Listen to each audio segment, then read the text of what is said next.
Please, what is that? Don't tell me. It's all in the reflexes. You're listening to All in the Reflexes, an unrepentant vivisection of geek news and culture. It's all in the reflexes. With the comedy rock geek Mikey Mason, the Brack of all trades Jeb Brack, Madison Metricula Roberts, and tech guy Steve. It's all in the reflexes.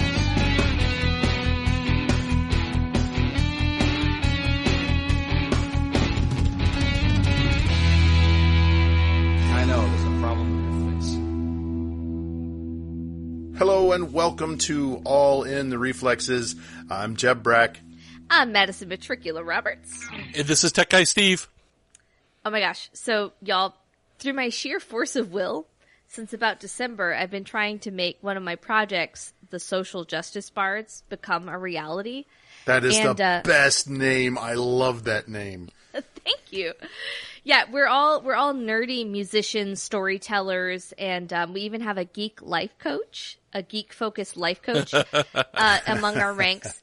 And the overarching goal is that we are all nerdy people that aren't afraid to like talk about politics and the art that we produce, or at least be either full-out activists or allies. And slowly, it's becoming a directory of related acts. So I'm in it. Some of my other friends that have performed at some other conventions in my southeastern circuit, like Percussive Event, the Misbehaving Maidens, a lot of those. Kira, who's the life coach, she's kind of amazing because she's a life coach. She's a retired social worker, but she focuses in geek-focused life coaching. So, like, how can we gamify this so that you're, like, on a quest to achieve your goals, which I think is actually really helpful because, that's what life coaching is, right? Yeah, like, you got to watch out that your life goals don't suffer a TPK, that's all. Oh, my God. Truth. But we finally launched our website. By we, I mean I own the website. And I made a website with placeholders and bios and pictures of some of the related acts. So if you are interested in I don't talk about this like a lot, but I mean some, but I do music primarily and some other kinds of gaming and storytelling. And we have like a directory now of some of the related acts, and like it's actually really, really cool. So you can follow it, and it's like if you like stuff I do, you might like stuff they do, and there's a lot of crossover. And we're working actually secretly, this is a scoop, on producing a supergroup track. Nice. With little contributions from lots and lots of people in the group. So keep an eye out. It's going to be a lot of fun, but I'm really proud of it. And mostly there's a directory that's the public thing, but in behind the scenes, we have like a creative person support group. Cause That's cool. Everything sucks. And, so for people interested, it's at socialjusticebards, BARDS.com. And yes. we've got a link in the show notes. Yes. And it's a play on, social justice warriors, but of course. A lot of people use that both as a prideful kind of like, yes, I am a social justice warrior, and then there are people on that also use it as a derogatory term, but we've kind of reclaimed it, and it's like social justice warriors, what about social justice bards, what about social justice wizards, like all these other D&D terms. Yep. Social justice thief, which is like, I guess, Robin Hood, but I'm a social justice barbarian. Yes, we have a social justice barbarian as well. So anyway, so socialjusticebards.com if you like creative people doing stuff that's sort of has a liberal, socially conscious bent. But I'm just excited that we have a good community and it's a lot of fun. So Excellent. Well, my announcement is nowhere near as outreachy. It's much more self-serving. This week I finished the illustrations for the Random Encounters Season 1 Omnibus Edition that I'm producing with Jason Brick, and I've got a lot of old school black and white pen and ink line drawings that separate the chapters out, and I've got some cartoons to go in, and my daughter is working on producing the cover because she's a design graduate almost. And so if all goes well, the target is that we're going to have printed physical copies for sale at Fear the Con this year. If you would like to buy one and get it signed by myself and Jason, we would love to pass along a copy of the book to you. So there you go. Fingers crossed that we get it all printed up in time. Nice. Jason is also one of the people that runs the Facebook group that you help Yes, maintain, right? Well, there's a couple. There's the Random Encounters Facebook group, which is for role players. We also do one called the Iron Writers Facebook group, which is getting writers who just need a little extra boost, a little camaraderie to try and push through the hard times, and get pats on the back when it's the good times. So, but if you want to join the Random Encounters Facebook group, we would love to have you. We pose all kinds of questions about role-playing games. We post all kinds of cool things that you can use in your games. And it's kind of where we get our ideas for the next season that we're going to be writing soon. So we would love to hear from y'all. So there we go, Madison. What else is going on? You had some pretty cool experiences at RavenCon, I expect. Oh my goodness, RavenCon. So that was my first RavenCon. I've never performed or attended a science fiction convention in Virginia, but I had a lovely experience at RavenCon in Williamsburg, Virginia. And I just wanted to especially shout out Pete and Tony. Introduce themselves. They're listeners to the podcast, and we had fun hanging out at shows. I had my guitar with me. I did a couple featured shows, but mostly I was hanging out in the Filk room, and it was really exciting to be at a science fiction convention that I wasn't actively running. Because even though I was still working, I still I actually had time to hang out and talk to people and do things. So I had a lovely time at RavenCon, and it was awesome meeting some of the listeners in person. So excellent. Steve, how about you? Did you get out and about, meet a lot of people? No. So success. Wasn't I just griping a couple weeks ago about the unseasonably cold weather and snowfall? Mm-hmm. Now it's hot. Yeah. So it's time to pull the ACs out of the basement and put them back in the windows. Yep. Just did that this morning. Yeah, that's what I'm doing this weekend. Wait, you pulled them out ACs? They're not. Yeah, we have an old house. So we use window units. And you don't. Oh no, I live in the South, so it's Central air is de rigueur in the South. What? Yes. What? I'm so confused. I'm confused and afraid.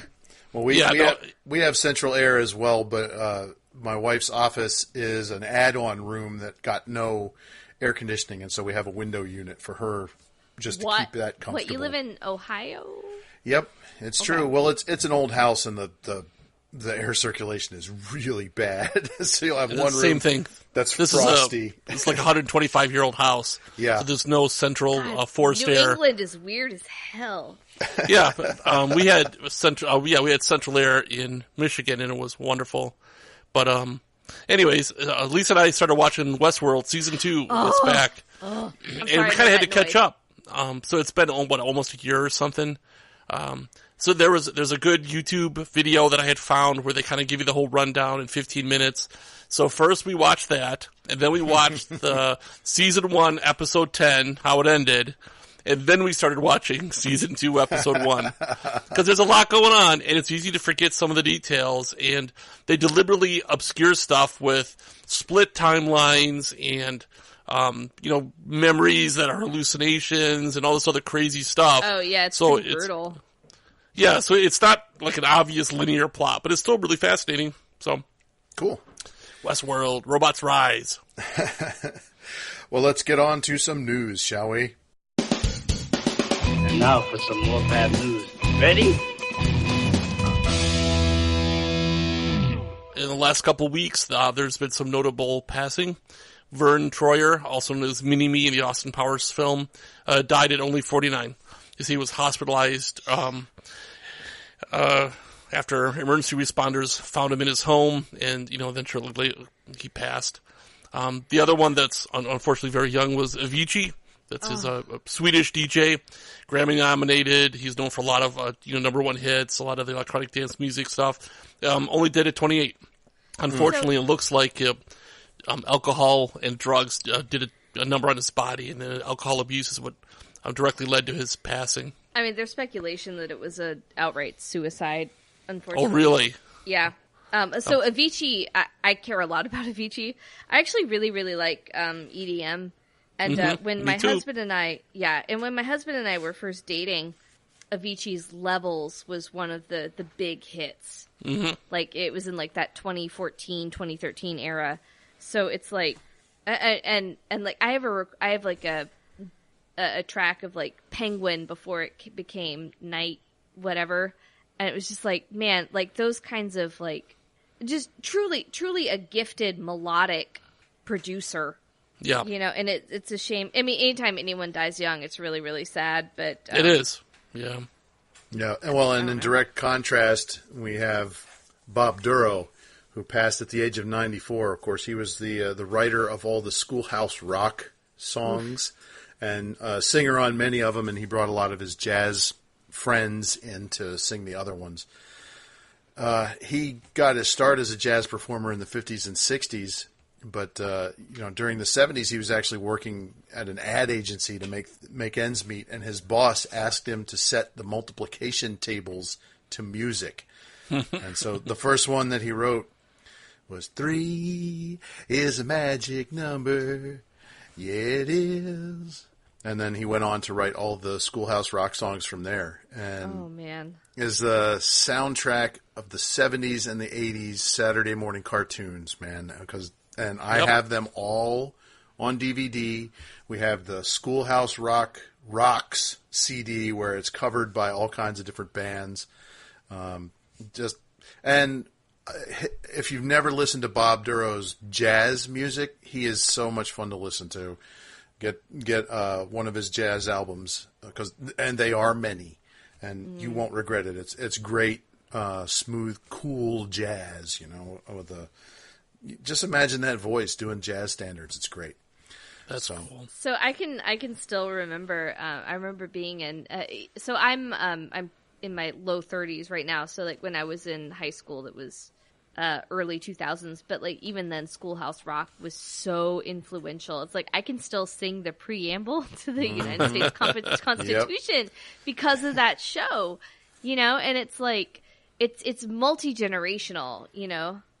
When I was in 11th or 12th grade, one of the assignments in high school civics was that we were supposed to memorize and recite the preamble, and we were supposed to have like a week to do it, but instead the entire class sang it on the spot in unison, and the teacher was just like, what the heck is this? And that remains one of my favorite high school memories. It was blowing my civics teacher's mind that we all knew it already. We the people... God, in order to form a more perfect union. Yeah, I don't know that we should. We'd probably get sued. It's too much. It's too much to. Yeah, it's too much. It's too much to sync up. But I actually did it on stage at a burlesque show, and the audience. I mean, they had bare breasts to look at, but they were still not mine, but like generally, but they were still like they were most excited about singing along with Schoolhouse Rock. Yeah. I always wondered why Mikey didn't put some of the Schoolhouse Rock into his Saturday morning cartoons medley, but well, you can't win them all. You can't do everything all at once. So, but at any rate, let us move on to the week's news. Now, I ranted about this on Facebook because I just recently renewed my movie pass that I bought back at Christmas, right? And from the time that I bought it then to the end of my 3 months, they had canceled their movie per day promise. They said, no, we're not doing that anymore. Instead, you get 4 movies a month, and you get a trial subscription to iHeartRadio. Isn't that wonderful? Yeah. Well, 4 movies a month was still a bargain, for $10 a month, but iHeartRadio? No, it's a bankrupt music streaming service, and unless you specifically cancel the trial, you will get a paid subscription automatically. So that seems like, that's not sleazy. A good deal. It seems skeezy. Yeah. That's right. Well, guess what? After I posted my complaint on Facebook, they changed their tune, and I think it's all the power of all in the reflexes. I am giddy with it. am drunk on my power. Who shall I take down next? MoviePass has restored its movie per day promise. That Please take down Donald Trump. I've been trying, and I don't understand. There's a disconnect here somewhere. I know some things. No, but that's awesome that they listen to customer outrage, because a lot of companies just don't. Yeah. Well, I mean, they were taking a serious hit. Their stock went down, and oh, really? I think a lot of subscribers probably canceled. But anyway, we'll see. We'll see. I mean, the irony is, we know that, like, I wish they'd publish it, which I know they won't, is how many of their users actually get anywhere near a movie a day. Yeah.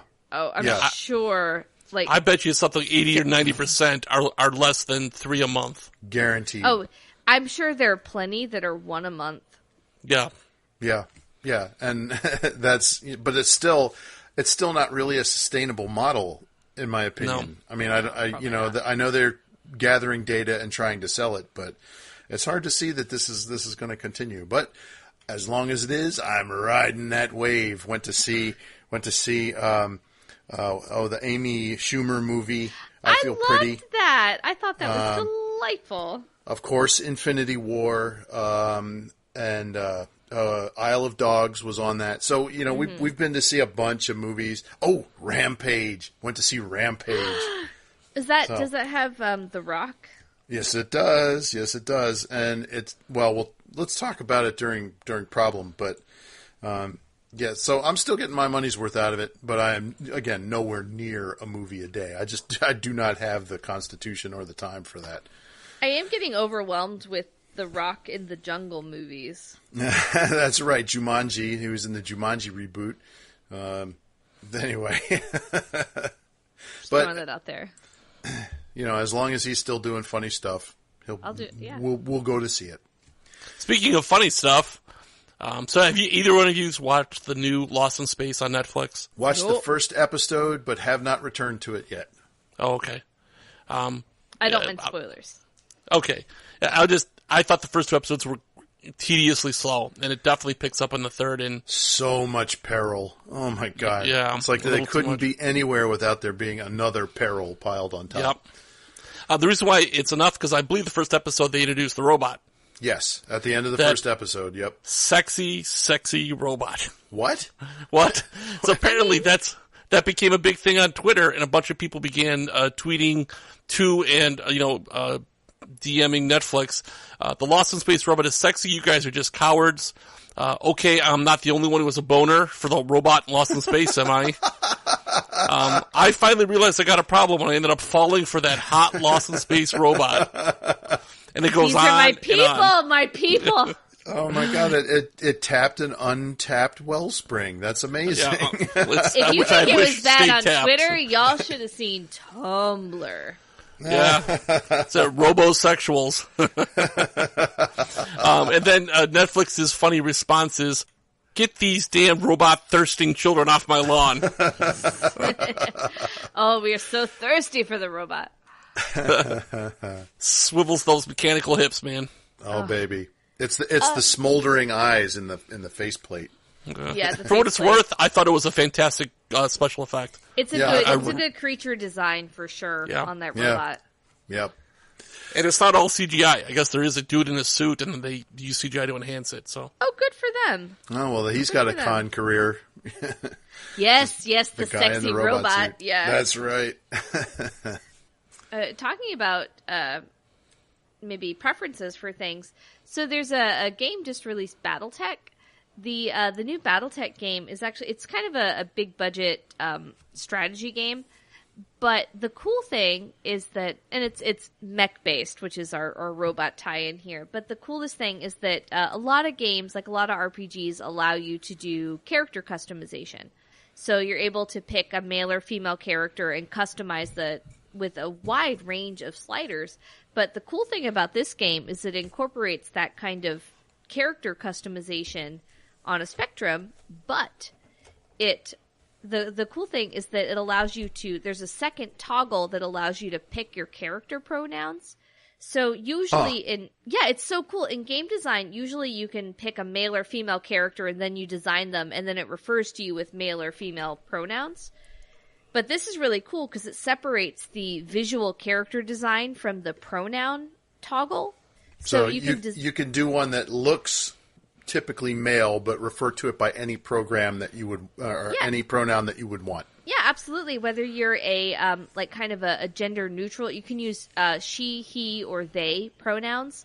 So you can use so it really widens up the variety of like mental role play opportunities. Sure. Without causing a lot of fuss in the game because it's just pronoun replacement. It's just one little toggle. Which I think is really, really cool because it's a simple toggle that expands the range of characters that you can create without affecting gameplay or programming or anything past some text replacement. I gotta think that there's some people in the gamer community who don't like that. You would think a reasonable. Well, you would think that your thought is right. There are people that are complaining because that it's too social justice warrior, tying back to my thing at the top where some people use social justice warrior as a derogatory term, meaning that they don't like people that are trying to force, quote unquote, inclusivity or other kinds of broader appeal into games. Which is a shame because it's such an easy toggle, and if you make a male character, just select your male pronoun, good to go, no big deal. But for the people that want to have a maybe femme fronting character visually, but that refers to themselves by non-binary pronouns, it's just a simple toggle, good to go, everybody's happy. You know, it's one of those things that it's like it's hard to argue with because it doesn't actually change the core function or aesthetic of the game.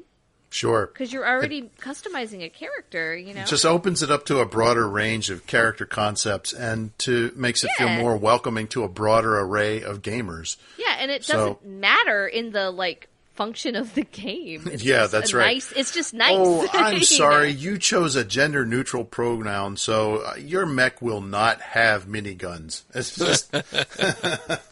Yeah, like seriously. So good for BattleTech. I had a friend of a friend worked on BattleTech. So I was like, oh, good for them. For like, I wish more games, more of these like big name RPG kind of stuff would include it's just a simple toggle.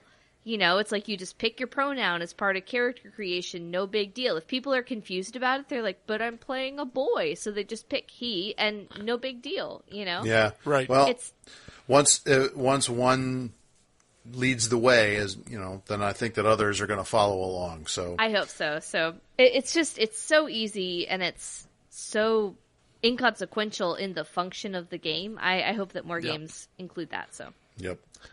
So on a different topic, some people are worried that we're getting to superhero movie burnout. And I don't agree because if it's a good movie, I don't feel burnt out. Yeah. Right. And, you know, obviously, there's a problem with your face. We can talk about Avengers so much. Infinity I have Wars. so many opinions. Yeah, because I got to tell you, that was a super long movie, nearly 3 hours. Didn't feel burned out. Nope. But I'm bringing this up because there was a Teen Titans cartoon, which was extremely popular, but it ended. And then they brought it back, sort of. They have this show called Teen Titans Go. I tried watching it. It's like for little kids. It's just like a children's cartoon with the same characters. So, but they're getting a movie. The Teen Titans Go is getting its own movie and released a trailer. No way. And the trailer is hilarious because the trailer is about how you can't be considered a real hero until you get your own movie. And so it was the Teen Titans trying to get a movie and no one taking them seriously. It's a very, very funny trailer. So. It's not the Teen Titans I had wanted. I wanted the more serious one from the original cartoon, series run. But it's still very, very cool, and it kind of lampoons the whole endless superhero movie, subgenre. Some of the Teen Titans Go episodes individually are very good. Like, I miss the older Teen Titans that had that more serious bent. Yeah, me too. But not all of the Teen Titans Go is terrible. Some of it, it's for a different audience, and that's what makes it hard as someone who liked the original stuff. So, But I'm happy to see more superhero, especially like the animated stuff that's aimed toward a slightly younger audience. Because like a lot of the superhero movies now are PG-13, R-rated. And R-rated is getting more and more popular because adults, as it turns out, like this as well. Yeah, and DC is one of the main offenders with that. Is that they have developed this grimdark universe with no room for joy in it. So this is a big change for them. Yeah. As opposed to the R rating on Deadpool, which is gleeful and very intentional. It's not because it's grimdark. It's because it's like there's a lot of swearing and violence. And dirty humor. Yeah, exactly. Yeah, it's a different feel. It's not like this is adult. It's more like tee-hee. It's got a different mouthfeel, if you will. So now we're going to talk about something in which I have zero expertise. It is dating apps. Because my babe. Because Facebook has announced that they are rolling out their own dating app. And so, of course, this means big trouble for Match.com and Tinder and things like that, because a lot of people integrate their platforms. You know, they have to use their Facebook credentials to log into Tinder, for example. Yeah. And so now they won't even have to go to Tinder, assuming, of course, that Mark Zuckerberg has mimicked human behavior well enough to get a good dating app going. God, that's the real. Yeah, he and I both have about the same level of experience with this. Me for my age, and him for his robot inhumanity. But I think that's what Facebook is doing, is they're trying to integrate everything. There's a subreddit called "Totally Not a Robot." Which we brought up, and it's hilarious. Everybody posts in all capital letters, and they're like, I masticated some proteins like every other human does. Whatever. Beep boop. I am a human. Yeah. Exactly. I am also recording. What I wouldn't be surprised is if there's some blowback legally, because Facebook is heading towards an area where Microsoft was, 10, 15 years ago, which they're using their dominant position to push out competitors. Yeah. So because they already have like 1.3 billion active users, they roll out something like a dating app if they've already got this giant captive pre-built audience. And at some point, somebody is going to sue and say that this is non-competitive behavior, just like what happened with the browser wars and Microsoft using their operating system market to push out other browser makers. So It's just a matter of time. Yeah, we're not there yet. It's started, but it's like the mentality has started, I think. Yeah. There's also concern about privacy. They don't have a good reputation, especially after the last set of congressional hearings. And now they want to add your dating history and fetishes on top of everything else they already know about you. No. Every place you've ever went on a date and with whom. I love centaurs too much to date on Facebook. Yeah. Let's be real. Awesome. On the other hand, maybe they'll have a robo-dating. If we put all these stories together, those robosexuals can finally get some of that sweet Brack opinion action. Yeah. Bot love is true love. AI tail. So talking about like our coming corporate overlords, Volkswagen, I've talked about this. It's been a little bit since I've talked about it, but Volkswagen, my husband had a Volkswagen had a diesel Golf, and he had one of the frontline vehicles that were affected by the Volkswagen diesel emissions scandal. Oh Lord. And that was, so we had to sell it. It was really traumatic because my husband, Richard, was very, very into his diesel vehicle, especially because it was the quote unquote clean diesel that was marketed, like all this stuff. And he's not the only one. I mean, it's like there are just articles and articles of people that are mad about like that they were sold this thing that was like an improvement and a technological advance. And like, I mean, even at like, so my husband worked at the big university in our state, NC State, and they had like a alternative fuel day, and it's like they'd had him come in and exhibit his Golf, his diesel VW Golf is like a clean diesel example, like all this stuff, like just like really like hard in. So like it was like a really dark time in our household when this all broke. But the CEO, the CEO at that time of Volkswagen has been, I think he's Martin Winterkorn. He resigned right after the scandal broke, but he's been charged with fraud by the U.S. I mean, like, it's kind of Germany doesn't typically extradite their own citizens to other countries for this stuff, but it's like, it's taken years. But I mean, clearly somebody that high up probably knew, especially at Volkswagen, which is known for its sort of top-down hierarchy. Yeah, for the record, that's one of the most disingenuous things I see corporations do regularly, is when there's a success, the top management swoops in there to claim it. It's our forward leadership and insight that led to this, and then when there's a problem, it's we weren't aware what was going on, we really barely even managed the place. Like, who knows? So, but regardless of whether or not he was a part of the conspiracy, which this is, again, alleged and speculation on my part. Oh, hell yes, he was. You know? I mean, like, they've already paid, like, $26 billion or something in fines in the U.S., and shareholders are continuing to sue him for this because it tanked all of their stock, which is, like, one of the only good things about, like, corporate culture. But I don't know, like, so I just wanted to mention it again because it's been like an ongoing crisis in my household, and anytime it pops up majorly in the news again, it's like we just Richard's have to, blood boils again. Oh my goodness, I love my husband, I love him, and I hate to see him in pain, and I can't, like, I'm not like gonna go punch somebody, but a part of me is like, oh hell no, you know what I mean? Like it just feels bad, you know, and I just don't mess with my man, you know. And also the environment, because, like, Richard feels especially bad about, like, I thought this wasn't going to hurt people with asthma as much as a regular car. And it's like, that's so devastating. I know, because he's like, but I was doing it all along and I didn't know. And I'm like, oh. Yeah. I mean, that's dark. So anyway, so that's the Volkswagen. We follow the enemy and he is us. Yeah. Yeah. No, I mean, that's like Dark Night of the Soul stuff. It's still a hard time. I mean, like, when you buy in, when a company markets their stuff on that kind of level, as this is an improvement we have made, especially as, like, for our house where we're, like, really, like, kind of techie people, when they lie about the tech, it's just like, ugh. Yeah. Brutal. So, anyway. Oh, well. But from what I understand, Volkswagen's cold fusion car is brilliant. So... Let's move on to Trash Some Trailers. Yes. This will make for one epic trailer. Or tout, I don't know. I'm not going to prejudge. Yeah, I will. I'll prejudge. So have you had a chance to watch Robin Hood, the 2018 movie?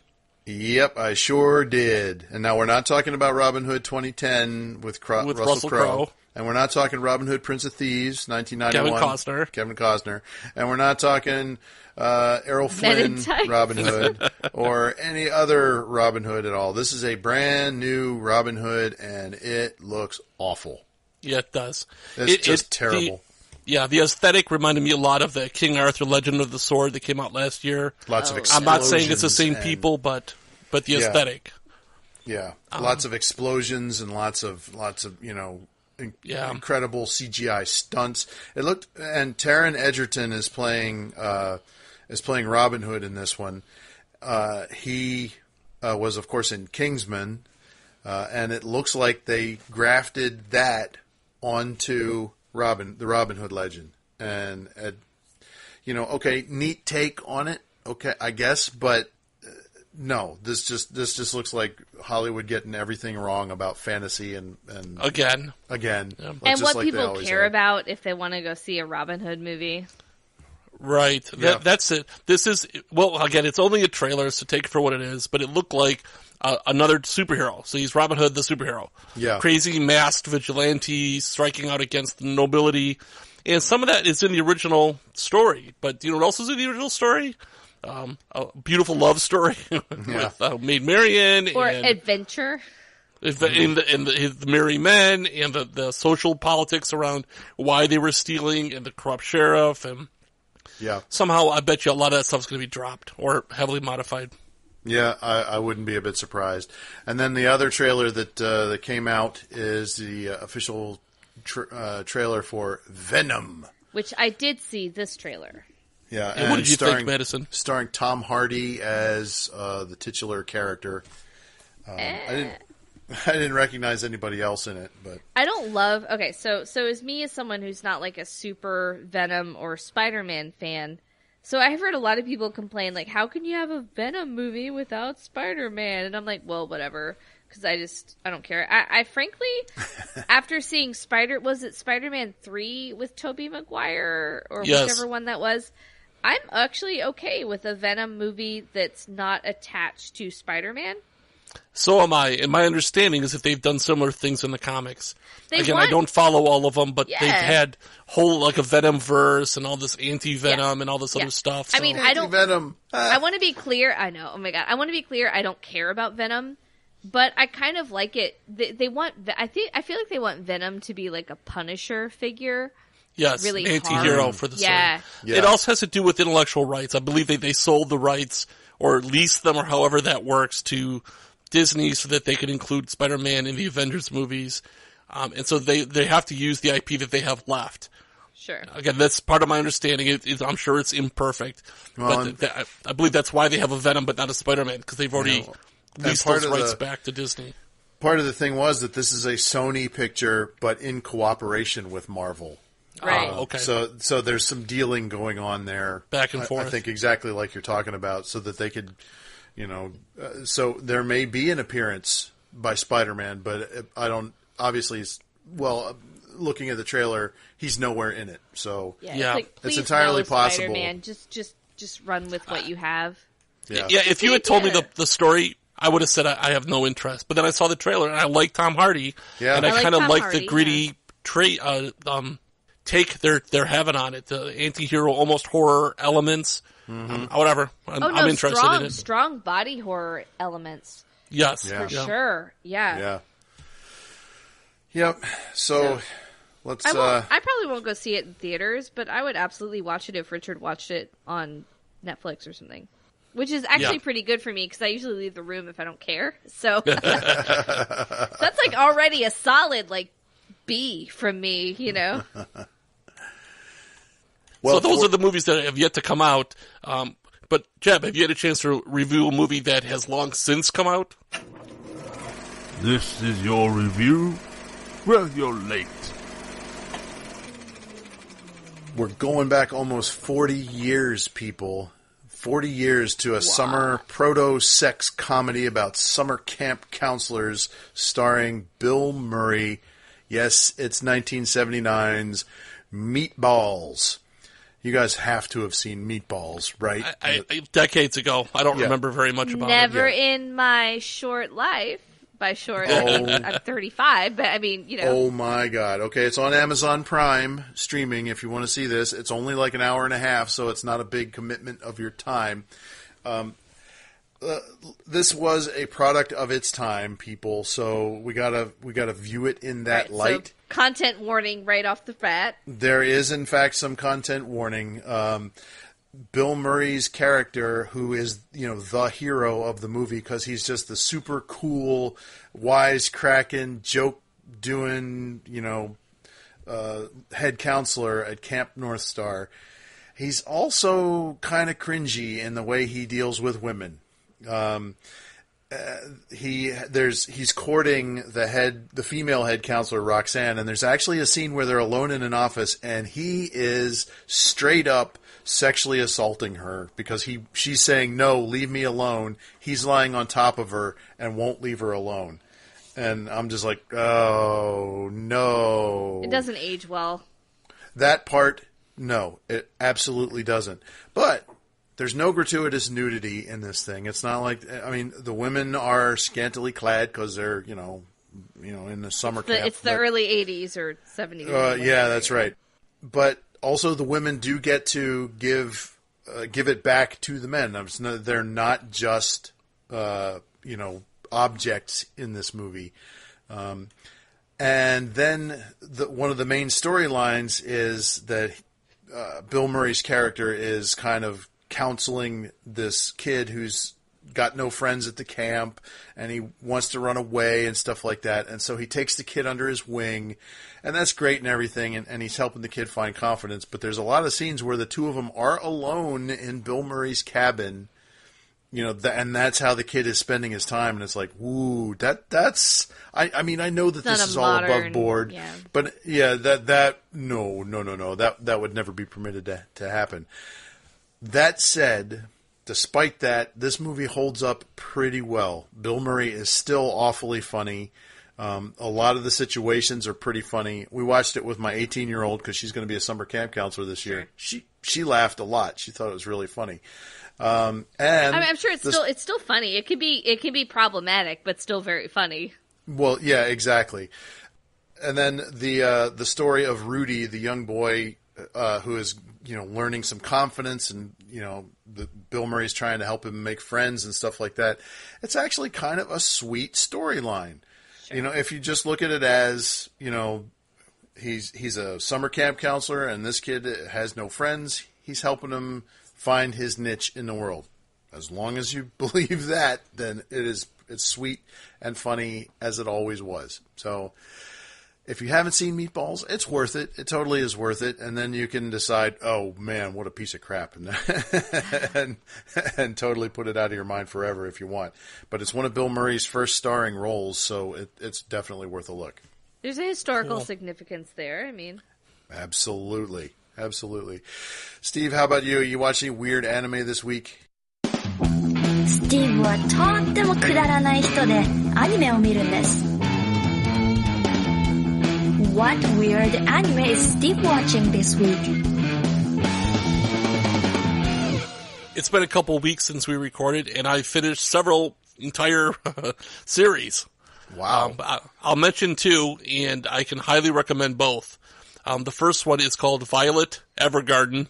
It's on Netflix, 13 episodes. It's a little weird. It's a pseudo-Europe, so you think it's Europe after World War I. Then you find out that the country names have been made up, and it has to do with typewriters, and you can look carefully at the keys. And at first I'm like, is that Cyrillic? So this is Russia? And then you're like, it's again made up. But anyways, the main character is this Violet Evergarden. There's a lot of stuff they don't explain. I don't know if it's explained in an unrelated manga or something, but she's like a battlefield orphan who's incredibly violent and useful to the army, so they kind of just recruit her as a weapon. And she follows around this sergeant. They form a relationship, and then the war ends. And she's got to figure out what she's going to do with her life when she was just a kind of fighting cog in a machine, Yeah. So they never explained why this 12 to 14-year-old girl is fighting in the front lines. I don't know. She loses her arms in a battle, and they replace them with clockwork mechanical arms. But they never show anyone else in the whole series who has those type of limbs. I don't know. It's not really about that. It's really about like PTSD and forming relationships and survivor's guilt. It's actually some pretty heavy themes, and they do it in an interesting. She gets a job at a company that writes letters on people's behalf, because apparently a lot of people either don't know how to read and write, so they're illiterate, or they're not good enough to really express their emotions. And so they call these women auto memory dolls. And supposedly that's related to a typewriter. That was the original name for a typewriter or something. I don't know. There was like so I've watched some of this as well, not the whole thing, but it's like there was something where some of the original ones were actual automatons.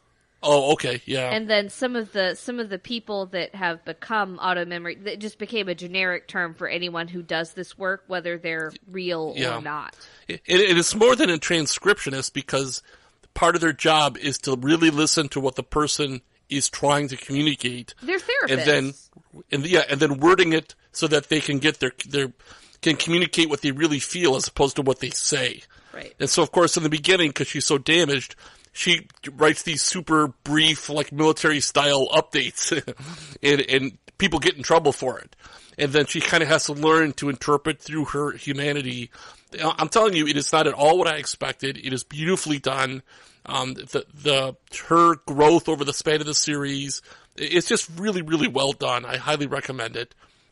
The second one is so fascinating. I was addicted. I was watching, 4 or 5 of them a night, staying up way too late. The English name is From the New World. I'm probably going to murder the Japanese name is like Shinseki Yori.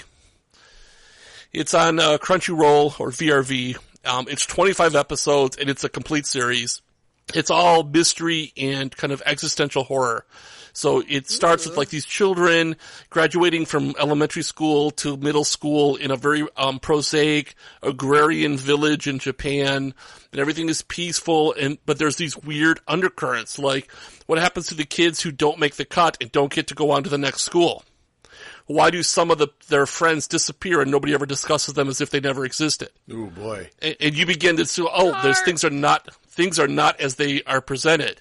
And then as they slowly learn over the course of the 25 episodes, you understand how terrible the truth really is, and then why. And that I don't want to say anything more than that. It is fascinating. Deeply fascinating. Like you really want to know. You are with the kids, wanting to know what is the true nature of the world because it is so strange.